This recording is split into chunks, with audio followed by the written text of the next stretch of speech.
एक जनपद है उत्तर प्रदेश में, नाम है बदायूं। मैं उस जनपद का रहने वाला कि भारत एक ऐसा मुल्क है जो शांति के लिए, जो प्यार के लिए, जो अहिंसा के लिए जाना जाता है। महात्मा गांधी और बुद्ध के देश में बात करनी पड़ रही है कि सांप्रदायिकता के दौर में भारत कहां है। क्यों आतंक को किसी मजहब से जोड़ना? क्यों हिंदू और मुसलमान और सिख से जोड़ना? क्योंकि कुछ लोगों की खेती इसी से चलती है। लोग सवाल करेंगे कि हमारे घर का सिलेंडर, हमारे घर की सब्जी, महंगाई क्यों चरम पर पड़ रही है। लोग सवाल करेंगे कि किसान सड़कों पर क्यों मर रहा है, एक आंदोलन में 700-800 लोग क्यों मर जाते हैं। लोग सवाल करेंगे कि सीमाओं पर हो क्या रहा है, चीन हमारे यहां क्यों घुस रहा है। जिस देश का राष्ट्रपति हिंदू, जिस देश का प्रधानमंत्री हिंदू, जिस देश के तीनों सेनाओं के सेनाध्यक्ष हिंदू, जिस देश का चीफ जस्टिस हिंदू, जिस देश के सारे राज्यों के मुख्यमंत्री हिंदू, मुसलमान राष्ट्र कैसे बना दोगे? किन कल्पनाओं में बना दोगे? मैं उस जनपद से आता हूं जहां एक मुसलमान लेखक, मुसलमान कवि लिखता है, मन तड़पत हरि दर्शन को आज। लिखते थे, सुख के सब साथी दुख में ना कोई, मेरे राम तेरा नाम तुझसा ना कोई। पंडित जी ने कहा, बहू कैसी बातें कर रही हो, कुरान पढ़ाने की फीस कैसी, जब उर्दू पढ़ाऊंगा तो फीस देती। अखबार मेरा बच्चा है, मैं बच्चा नहीं बेचा करता। और 24 घंटे बाद एक दरोगा मेरे दफ्तर आता है और एक चिट्ठी होती है फर्जी नाम और फर्जी पते पर, और कहा जाता है कि मेरे खिलाफ आर्थिक अपराध अनुसंधान के लिए जांच सेटअप कर दी।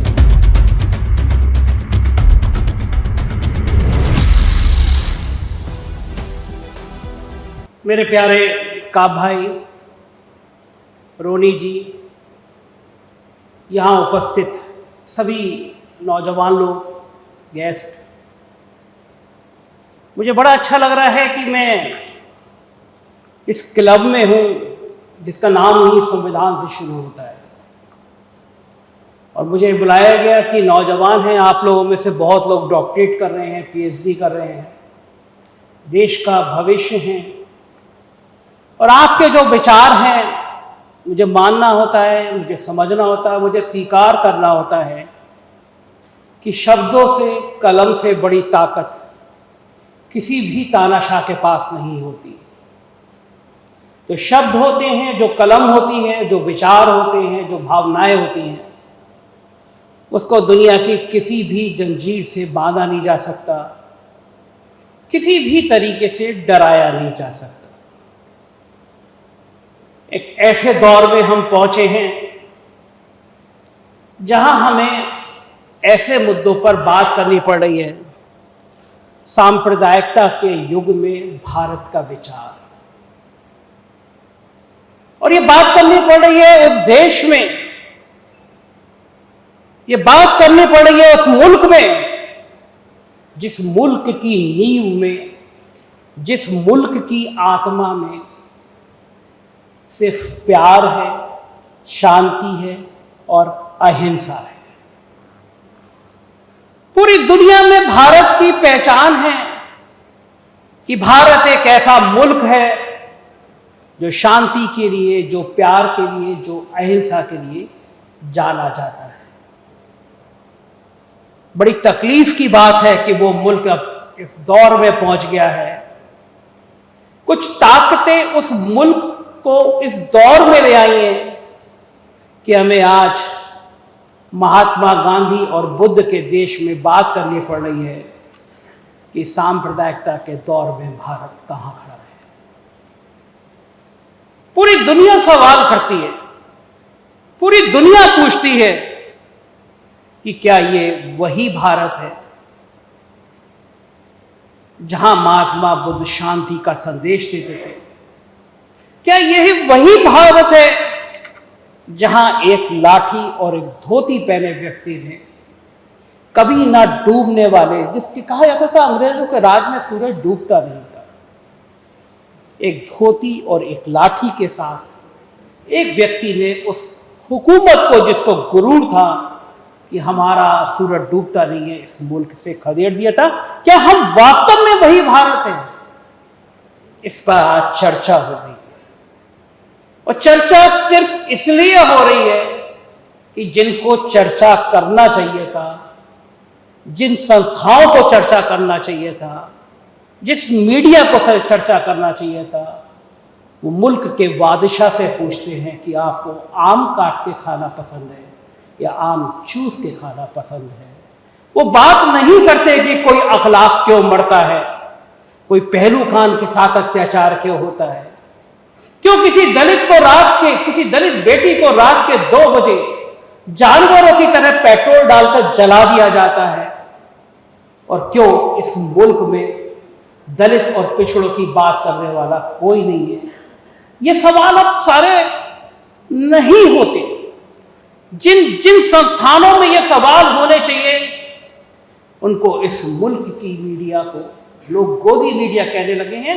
ये मेरे लिए शर्म की बात है, क्योंकि मैं मीडिया से आता हूं, और जब कोई पत्रकार खड़ा होता है, इस बुलंद आवाज को खड़ा होता है, तो सोशल मीडिया पे उसको धमकाने, उसको अभद्र टिप्पणी करने के लिए एक बड़ी फौज आ जाती है।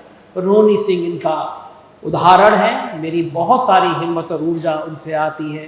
एक महिला के सामने किसी पुरुष के मुकाबले में ज़्यादा बड़ी जिम्मेदारी होती है, लेकिन इस दौर में जब रोनी लिखती हैं तो नतीजा ये है कि 10 लाख लोग केवल ट्विटर पे उनको फॉलो करते हैं। पूरी दुनिया में उनकी आवाज़ जाती है, क्योंकि इस देश के जनमानस को लगता है कि अब उंगलियों पे गिनने वाले चंद लोग हैं जिन्हें इस मुल्क में दलितों, पिछड़ों और मुसलमान और बाकी अल्पसंख्यकों की बातें करने में, उनके हक की लड़ाई लड़ने की बात समझ में आती है। सवाल उठता है, मैंने कई बार पूछा, मैंने काफ का भी एक बार इंटरव्यू किया, मैंने इनके ऑर्गेनाइजेशन से जुड़े बाकी लोगों से सवाल पूछे। एक जहन में आप मुसलमानों के लिए एक कॉमन सवाल पूछते हैं, एक विचारधारा के लोग कॉमन सवाल पूछते हैं कि जितने आतंकवादी पकड़े जाते हैं उसमें से अधिकांश मुसलमान क्यों होते हैं। ये सवालों से आप लोग भी रूबरू हुए होंगे। जो सेकुलर विचारधारा का है उससे ये सवाल कुछ चंद नफरती लोगों ने जरूर पूछा, मुझसे भी पूछा। मैंने उनसे पूछा, मुल्क में जितनी आतंकी घटनाएं हुई हैं, जितने लोग दुर्भाग्यपूर्ण तरीके से मरे हैं, उन सबकी लिस्ट बना दीजिए। उससे ज्यादा लोग नक्सली हमलों में मरे हैं, और नक्सली हमलों में अधिकांश हिंदू समुदाय के लोग नक्सली। क्यों आतंक को किसी मजहब से जोड़ना? क्यों हिंदू और मुसलमान और सिख से जोड़ना? क्योंकि कुछ लोगों की खेती इसी से चलती है। कुछ लोगों को पता है कि अगर ये नफरत की बातें नहीं होंगी तो उनके अस्तित्व पर सवाल खड़े हो जाएंगे। कुछ लोगों को पता है कि ये नफरत अगर बाजारों में नहीं जाएगी, ये नफरत घर द्वारों में नहीं जाएगी, आपके गांव गलियारों में नहीं जाएगी, तो लोग सवाल करेंगे कि आखिर मुल्क की 40 साल से ज्यादा सबसे ज्यादा बेरोजगारी क्यों? लोग सवाल करेंगे कि आजादी के बाद से जितना कर्ज 2014 में लिया गया उससे कई गुना ज्यादा 9 सालों में क्यों किया गया? लोग सवाल करेंगे कि हमारे घर का सिलेंडर, हमारे घर की सब्जी, महंगाई क्यों चरम पर पड़ रही है? लोग सवाल करेंगे कि किसान सड़कों पर क्यों मर रहा है, एक आंदोलन में 700-800 लोग क्यों मर जाते हैं? लोग सवाल करेंगे कि सीमाओं पर हो क्या रहा है, चीन हमारे यहां क्यों घुस रहा है। इन सवालों को ना करना पड़े तो सिर्फ एक सवाल है, आप नहीं चाहते तो देश में मुसलमानों का राज हो जाएगा। मैं उनसे पूछता हूं कैसे राज हो जाएगा? मुगलों से लेकर अंग्रेजों तक वो कहते हैं मुसलमान राष्ट्र बन जाएगा। मैंने उनसे पूछा, इतने साल मुगलों का शासन था, अंग्रेजों का शासन था, क्या यह मुल्क मुसलमान का राष्ट्र बन गया? जिस देश का राष्ट्रपति हिंदू, जिस देश का प्रधानमंत्री हिंदू, जिस देश के तीनों सेनाओं के सेनाध्यक्ष हिंदू, जिस देश का चीफ जस्टिस हिंदू, जिस देश के सारे राज्यों के मुख्यमंत्री हिंदू, मुसलमान राष्ट्र कैसे बना दोगे? किन कल्पनाओं में बना दोगे?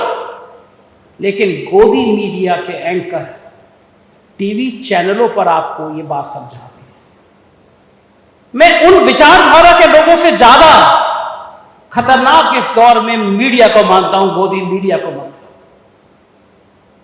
जिस मुल्क के चैनल दिन भर न हिंदू मुसलमान की नफरत फैला रहे हो, मैं उनको मानता हूं। एक खतरनाक दौर ला रहे हैं और उस दौर में बात करने की जरूरत पड़ती है कि सांप्रदायिकता के दौर में आकर भारत खड़ा है तो कहां खड़ा है? एक जनपद है उत्तर प्रदेश में, नाम है बदायूं। मैं उस जनपद का रहने वाला हूं। उस जनपद के एक शायर हुए हैं शकील बदायूनी। आप कल्पना करिए, 96 की बात है, तब विदेश जाना बड़ी बात होती थी। मैं पत्रकार था, आसियान देशों की कवरेज करने के लिए मलेशिया गया था। तो मुझे आज तक याद है, ऑस्ट्रेलिया का एक जर्नलिस्ट आया हुआ था, हिंदी बोल लेता था टूटी फूटी। पूछा कहाँ है, और मैंने कहा इंडिया। उसे पूछा विच स्टेट, मैंने कहा यूपी। बोला जिला। मैं जिला सुन के ही चौंका, बदायूं। मेरे रोंगटे खड़े हो गए। उसने कहा शकील बदायूं, मैंने के गाने सुने।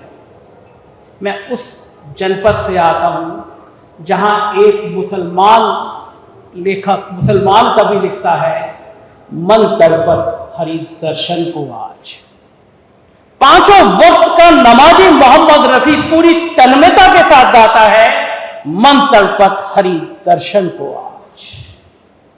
ये बातें आपको नहीं बताई जाएंगी। यह बातें आपको नहीं बताई जाएंगी कि आजादी के समय एक बहुत हजारों लाखों लोगों ने कहा कि लाख पाकिस्तान हो, हमारा खून इस मिट्टी में मिला हुआ है, हम यहीं दफन होंगे, क्योंकि भारत दुनिया में हमें सबसे ज्यादा प्यारा है। और वो लाखों मुसलमान इस मुल्क को जोड़ के नहीं गए, क्योंकि वो भारत को अपनी आत्मा से, भारत को अपने अस्तित्व से ज्यादा प्यार करते थे। ये है सांप्रदायिकता के माहौल में आज भी भारत का विचार। कोई नहीं बताता, कोई नहीं चर्चा करता। शकील लिखता है, मधुबन में राधिका नाचे रे नाचे रे। कृष्ण की भक्ति में डूब के लिखते हैं शकील बदायूनी, मधुबन में राधिका नाचे रे नाचे। मोहे पनघट पर नंदलाल छेड़ गयो।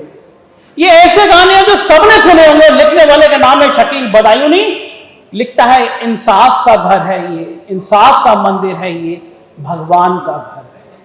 ये लिखने वाला का नाम शकील बदायूनी है, मुसलमान है। लिख रहा है, इंसाफ का मंदिर है ये, भगवान का घर है। कहना है जो कह दे, तुझे किस बात का डर है? मैंने कहा ना, पांचों वक्त मोहम्मद रफी नमाजी थे, लिखते थे, भगवान भगवान ओ दुनिया के रखवाले, तुम दर्द भरे मेरे नाले। लिखते थे, सुख के सब साथी दुख में ना कोई, मेरे राम तेरा नाम तुझसा ना कोई। बताइए, बड़ी देर भई नंदलाला। और एक में किस्सा सुनाता हूं, और वो किस्सा इस देश की आत्मा है, इस देश का सार है। वो किस्सा बताता है कि सांप्रदायिकता के इस दौर में भारत कहां खड़ा है। वो किस्सा बताता है कि इस देश की आत्मा कहां है। वो किस्सा बताता है कि हमारे खून में, हमारी धमनियों में कौन सा भारत बसता है। मीना कुमारी की शादी हुई, अमरोहा गई, छोटा सा शहर। आप लोगों में से जो यूपी में आए हो, अमरोहा देखा होगा, छोटा सा शहर। सौतेला बेटा था, उसको पढ़ाने की बात हुई। कमाल अमरोही साहब बिजी रहते हैं। मीना कुमारी ने कहा कि इसको कुरान पढ़ानी है। वहां के कारिंदों से कहा, जो नाम काम करते हैं काम ऑफिस में, उनसे कहा कि भैया कुरान पढ़ानी है, कोई टीचर ढूंढ दो। सबने कहा, बहू अमरोहा में सबसे अच्छी कुरान तो पंडित जी हैं, शर्मा जी हैं, वो पढ़ाते हैं। अगले दिन पंडित जी आए। मीना कुमारी जी ने हाथ जोड़ के नमस्कार किया, कहा, पंडित जी बेटे को कुरान पढ़ानी। पंडित जी ने कहा, वाह, इससे अच्छी बात क्या बहू, मैं कल से आ जाऊं। मीना कुमारी ने सकुचाते हुए कहा कि पंडित जी आपकी फीस कितनी है? और जो पंडित जी ने जवाब दिया वो भारत की आत्मा है। उस जवाब से मिल जाता है कि सांप्रदायिकता के माहौल में भारत कहां खड़ा है। पंडित जी ने कहा, बहू कैसी बातें कर रही हो, कुरान पढ़ाने की फीस कैसी, जब उर्दू पढ़ाऊंगा तो फीस ले लूंगा। यह है मुल्क। एक पंडित कह रहा है कुरान पढ़ाने की फीस कैसी बहू, जब उर्दू पढ़ाऊंगा तो ले लूंगा। कोई बंटवारा ही नहीं था, कोई भेदभाव नहीं था। और एक सीधी सी बात, समझ में आने वाली बात, ईश्वर द्वारा प्रदत्त बात, कि बंटवारा तो ऊपर वाले ने भी नहीं किया था। जब सूरज की पहली किरण आती है तो जितनी रोशनी, जितनी गर्मी वो हिंदू के घर में देती है, उतनी रोशनी, उतनी गर्मी वो मुसलमान के घर में देती है। ये नदियां, ये समुद्र का पानी कभी बंटवारा नहीं करता, और हमारा खून भी कभी हिंदू का अलग नहीं होता, कभी मुसलमान का। ये दुर्भाग्य है हमारा कि एक सत्ता, एक ताकत, एक तानाशाह चाहते हैं कि गांधी के देश में नफरत की खेती शुरू हो जाए। एक बादशाह चाहते हैं कि एक विचारधारा खड़ी हो जाए जो ये कहे भारत में रहना होगा तो वंदे मातरम कहना होगा। किसको समस्या है वंदे मातरम कहने में? मैंने कहा कि अगर मैं मुसलमान हूं, मैं कहता हूं वंदे मातरम, और आप डंडा लेके आ जाएंगे, कहोगे, डंडा दिखा के कहोगे भारत में रहना होगा, वंदे मातरम कहना होगा, तो मैं कहूंगा मार दो, नहीं कहूंगा। किसको इस मुल्क से तुमसे कम प्यार है? किसके जज्बात तुम्हारे से कम धड़कते हैं इस मुल्क के लिए? इस मुल्क में अगर जान देने वालों की, इस मुल्क में अगर सब कुछ कुर्बान करने वालों की लिस्ट निकालेंगे तो आजादी के पन्नों से बहुत सारे ऐसे नाम निकलेंगे जिन नाम में हर धर्म, हर समुदाय के लोग शामिल हैं। ये नफरत की खेती क्यों आती है? और ये बहुत खतरनाक दौर है। और जो लोग बोलते हैं, जो लोग बात करते हैं, जो लोग सामाजिक समरसता की बात करते हैं, रोनी जी ने ठीक कहा कि वो तलवार की धार पर चलते हैं। मैं उत्तर प्रदेश से आता हूं। छोटा सा किस्सा अपने बारे में बता देता हूं। जब रोनी जी ने जिक्र किया, हालांकि बात तो आज भारत की हो रही थी। सरकार आई, भारतीय जनता पार्टी की सरकार आई। 6 महीने बाद ही मुझे सबसे ताकतवर अफसर ने बुलाया और कहा कि सरकार तुमसे नाराज है, ये पहले पेज पे जो खबर लिखते हो ये इस तरह खबर नहीं होनी चाहिए। मैंने कहा ऐसे कैसे संभव है? अखबार की खबरें कोई दूसरा कैसे तय कर सकता है? उन्होंने कहा कि तुम ऐसा क्यों कर रहे हो, कोई दूसरा अखबार ऐसे नहीं छापता। मैंने कहा मैं किसी पे टिप्पणी नहीं करूंगा, लेकिन मैं हमेशा ऐसे करते आया हूं। मैंने दिखाया कि मैं पहले की सरकारों में भी ऐसा छापता था। तो मुझे करोड़ों रुपए साल का विज्ञापन, जैसा आजकल सरकारें करती हैं, मीडिया को खरीदती हैं, देने की बात की। मैंने कहा सवाल ही नहीं है, अखबार मेरा बच्चा है, मैं बच्चा नहीं बेचा करता।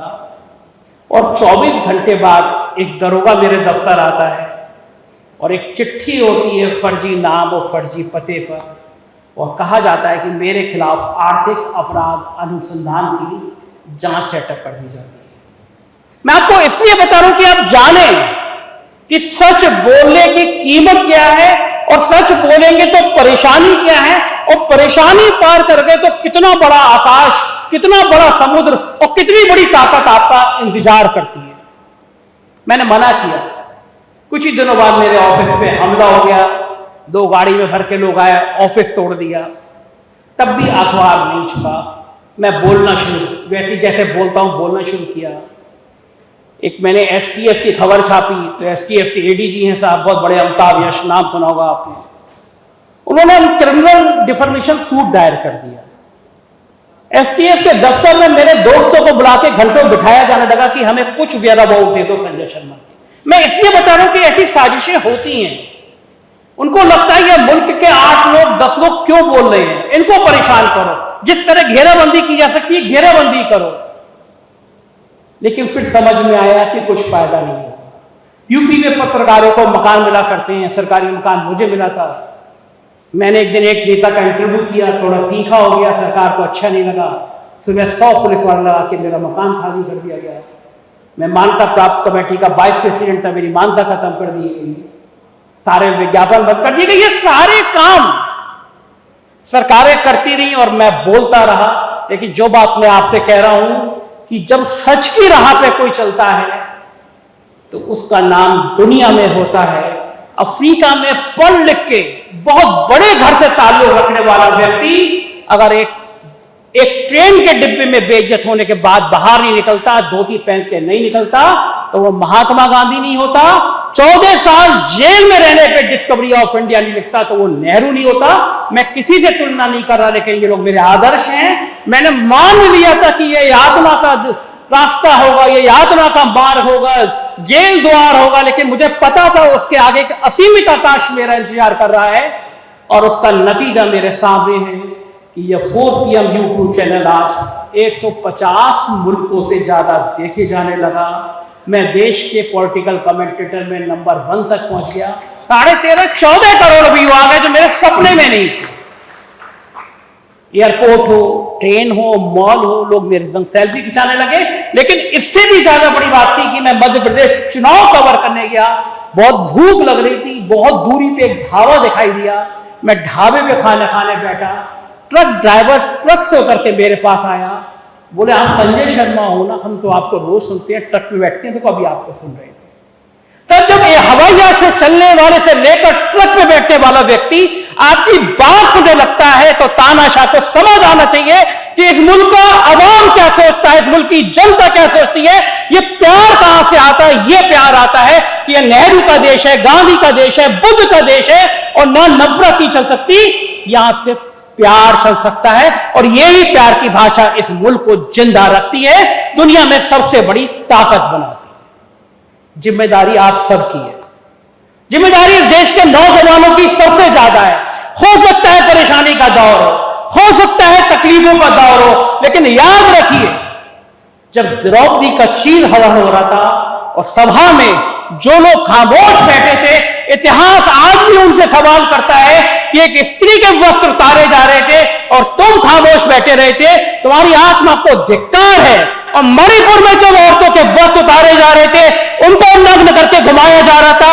अगर आप अपनी सोशल मीडिया पे उसकी निंदा नहीं कर सकते, आप समाज में उसकी आलोचना नहीं कर सकते, तो याद रखिए इतिहास आपसे भी पूछेगा कि जब इस मुल्क के एक राज्य में औरतों को नंगा करके घुमाया जा रहा था और आप खामोश अपने घरों में बैठे थे, तो कहीं ना कहीं आपके इंसान होने पर शर्म आएगी। और अब नहीं, कुछ साल बाद शर्म आएगी। इस खून को ठंडा मत होने दीजिए, इन जज्बातों को ठंडा मत होने दीजिए। आपका खून, आपका जज्बात ठंडे हो गए तो इस मुल्क में तानाशाहों की बाढ़ आएगी। तानाशाह की आंख में आग डाल के कहिए हम तुमसे नहीं डरते हैं, तुम्हारी जेलें छोटी पड़ जाएंगी, हमारी आवाजें बंद नहीं होंगी, क्योंकि हम इस देश के लोकतंत्र को बचाना चाहते हैं, हम इस देश की आत्मा को बचाना चाहते हैं, हम इस देश के संविधान को बचाना चाहते हैं। और यकीन मानिए आप खड़े होंगे तो तानाशाह डरेगा। तानाशाह की सबसे बड़ी कमजोरी है कि उसको डर तब लगता है जब उसको लगता है कि लोग उससे डरना बंद कर रहे हैं। मेरा आप सबसे आह्वान है, विचार को बढ़ाइए, अपने अपने स्तर से मत करिए, जो कर सकते हैं वो करिए।